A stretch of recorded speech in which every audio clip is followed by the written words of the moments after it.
What do this, and this have in common? They all suck. But in this video, I'm gonna go over this sucky thing in particular, the European common reed, or Phragmites for short. Phragmites is the biggest, baddest invasive plant that is lit. They originated in Europe, but they were brought to North America sometime in the 18th or 19th century by boat. At first they only landed in the Atlantic coast, but soon after, the wind spread their seeds all the way here and beyond. And before you go down burning everything and everyone you love, it's important to know that there are both native and invasive Phragmites. Native Phragmites looks like this, and the invasive type looks like this.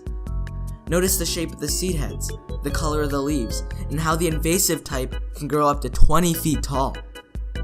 Both have rhizomes, or underground roots that let them reproduce as well as their seed heads, and shockingly, they're both considered to be a type of grass.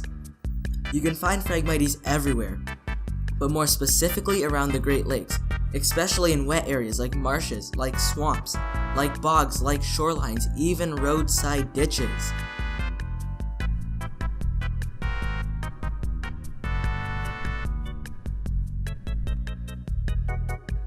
But the invasive type, the European common reed, is much more abundant. They're so populous, in fact, that they can be found in dry areas too.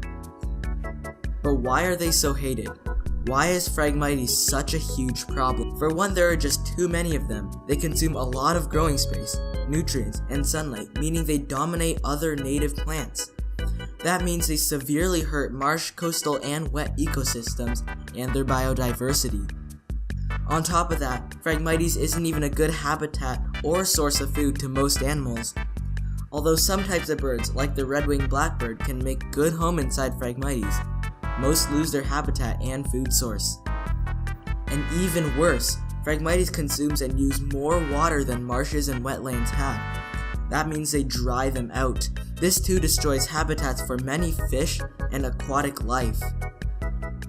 And if you thought Phragmites was bad enough, it ruins precious beach views, it makes hunting a pain, it lowers property value, and it even is a serious fire hazard.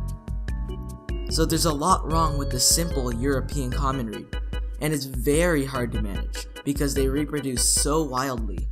But there's still hope.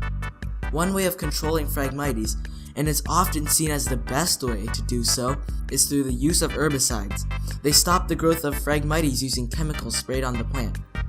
Though these chemicals can also damage native plants, so it's best to be extremely careful when using them. Another way of dealing with Phragmites is with a controlled fire, but that will need city approval and it is very dangerous. It's not a good idea unless desperate. But what can you do? What can you do at home right now? First, try cutting down the Phragmites one by one. You'll have to be very careful to bag the seed heads, or else the seeds will fly out and make matters worse. That means you can't just mow them down all at once. And even this isn't a perfect fix, but it's the best that you can do. The rhizomes will stay underground, so Phragmites will just grow right back. But at least you can enjoy your shoreline views for a little while.